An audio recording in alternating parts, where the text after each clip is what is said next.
விசில வந்து கைக்கு மேலே விசில் தான் அடிப்பாங்க. இப்போ வேறு தடை பண்ணிட்டாங்க. இது வந்து எப்படி அடுத்து விசில அடிக்க வாய்ப்பு இருக்குதா சார்?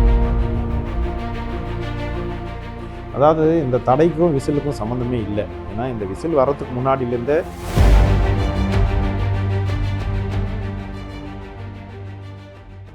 நமக்கு தமிழ்நாடு கிரிக்கெட்டை பொறுத்த வரைக்கும் ஜூனியர்ஸ் ரொம்ப நல்லா பண்ணிட்டு இருக்கோம். அண்டர்-16, அண்டர்-19, அண்டர்-23 நல்லா பண்ணிட்டு இருக்கோம்.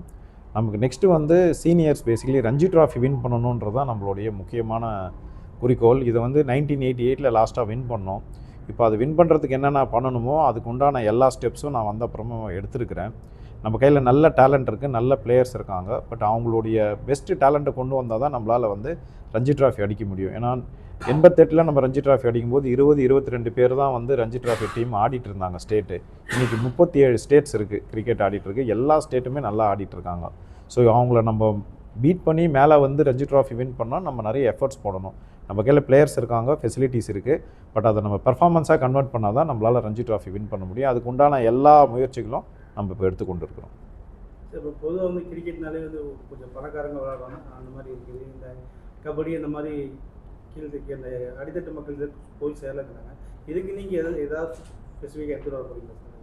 இல்லை, கிரிக்கெட்டை பற்றி ஸ்பெசிஃபிக்காக கேட்டிங்கன்னா அது ரொம்ப பாப்புலர் ஆகிடுச்சு. லாஸ்ட் 20 இயர்ஸ் 30 இயர்ஸ் நிறைய பேர் விளையாட ஆரம்பிச்சதுனால இப்போ கபடியும் நிறைய பாப்புலர் ஆகிடுச்சு. ஏன்னா கபடி ப்ரீமியர் லீக் வந்திருக்கு, நிறைய கார்ப்பரேட் வந்திருக்காங்க. எவ்வளோ கவர்மெண்ட்டால் வந்து ஓரளவுக்கு தான் சப்போர்ட் பண்ண முடியும். ஏன்னா பிகாஸ் அவங்களுக்கு வந்து ஒரு பட்ஜெட் இருக்குது ஸ்போர்ட்ஸுக்குன்னு. அதை மீறியும் தமிழ்நாடு ஸ்டேட்லேயும் பண்ணுறாங்க, இந்தியாவிலையும் பண்ணுறாங்க. பட் நீங்கள் யங் டேலண்ட்ஸ் வந்து டிஸ்ட்ரிக்ஸ்லேருந்து கொண்டு வரணும், இல்லை சிட்டிலேருந்து கொண்டு வரணும்னா கார்ப்பரேட்ஸ் முன்னுக்கு வரணும்.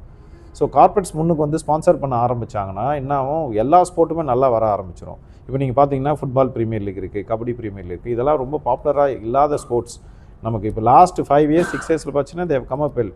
என்னுடைய அசம்ஷன் என்னன்னா நெக்ஸ்ட்டு 5-6 இயர்ஸில் இந்த கபடி, ஹாக்கி, அதுக்கப்புறம் ஹாக்கி ப்ரீமியர் லீக் இருக்குது, ஃபுட்பால் ப்ரீமியர் லீக், இதெல்லாமே வந்து நல்லா வளர ஆரம்பிச்சிடும். ஏன்னா கார்ப்பரேட் வந்து நிறைய முயற்சி எடுத்து நல்ல பிளேயர்ஸை கொண்டு வரதுக்கு எல்லா முயற்சியும் பண்ணிட்டு இருக்காங்க. இதுக்கு இன்னும் கொஞ்சம் நாளில் பாப்புலர் ஆகிறதுக்கு எல்லா வாய்ப்புகளும் இருக்குது. ஸோ இது தாண்டி இப்போ வந்து கபடி இதெல்லாம் பார்த்தீங்கன்னா காலேஜ் லெவலில் கபடி நடத்துகிறாங்க. அதேமாதிரி கிரிக்கெட் ஏதாவது நம்ம கிரிக்கெட் சார்பாக காலேஜ் லெவலில் அந்த ஜோனல் லெவலில் நடத்துறதுக்கான வாய்ப்புகள் இல்லை, ஏற்கனவே நம்ம பண்ணிகிட்டு இருந்தோம். இப்போ ஏன்னா த்ரூ அவுட் த இயர் பார்த்தீங்கன்னா கேலண்டர் ஃபுல்லாக வந்து சாக்கோ பிளாக்காக இருக்குது. ஏதாவது ஒரு டோர்னமெண்ட் பண்ணினே இருக்கும், ஜூனியர்ஸோ சீனியர்ஸோ. காலேஜுக்கு ஒன்று நாங்கள் இப்போ பண்ணுறதுக்கு ஒரு பிளான் வச்சுருக்கோம். அதை நாங்கள் இப்போது மிக விரைவில் அதை இம்ப்ளிமெண்ட் பண்ணுறதுக்கு எல்லா முயற்சியும் எடுப்போம். ஸோ ஒரு பொலிட்டிக்கல் கொஸ்டின், விசில வந்து கிரிக்கெட் மேலே விசில் தான் அடிப்பாங்க, இப்போ வேறு தடை பண்ணிட்டாங்க. இது வந்து எப்படி அடுத்து விசில அடிக்க வாய்ப்பு இருக்குதா சார்? அதாவது இந்த தடைக்கும் விசிலுக்கும் சம்மந்தமே இல்லை. ஏன்னா இந்த விசில் வரத்துக்கு முன்னாடியிலேருந்தே பிசிசி ஐசிசி வந்து என்ன பண்ணியிருக்காங்கன்னா வந்து கிரவுண்டுக்கு வரும்போது எந்த எக்யூப்மெண்ட்டும் எடுத்துகிட்டு வரக்கூடாதுன்னு சொன்னாங்க. விசிலை எடுத்துகிட்டு வரக்கூடாதுன்னு ஸ்பெசிஃபிக்காக யாருமே சொல்லவே இல்லை. விசிலும் ஒன் ஆஃப் த எக்யூப்மெண்ட் உள்ளே எடுத்துகிட்டு வரக்கூடாது. ஏன் எடுத்துகிட்டு வரக்கூடாதுன்னு சொல்கிறாங்கன்னா வாட்டர் பாட்டில், விசிலு, ஃப்ளாக்லாம் பிளேயர்ஸ் மேலே தூக்கி நம்ம கொடுத்துருக்கிற ரூல்ஸ் அண்ட் ரெகுலேஷனை ஃபாலோ பண்ணுறத தவிர இதில் nothing to talk about politics. செய்திகளை உடனுக்குடன் தெரிந்து கொள்ள கீழ்கண்ட கேபிள் மற்றும் டிடிஹெச் நெட்வொர்க்குகளில் எம்நாடு செய்தி தொலைக்காட்சியை காணுங்கள். பாதகம் செய்பவரை கண்டால் நாம் பயம் கொள்ளலாகாது பாப்பா. மோதி மிதித்து விடு பாப்பா, அவர் முகத்தில் உமிழ்ந்து விடு பாப்பா.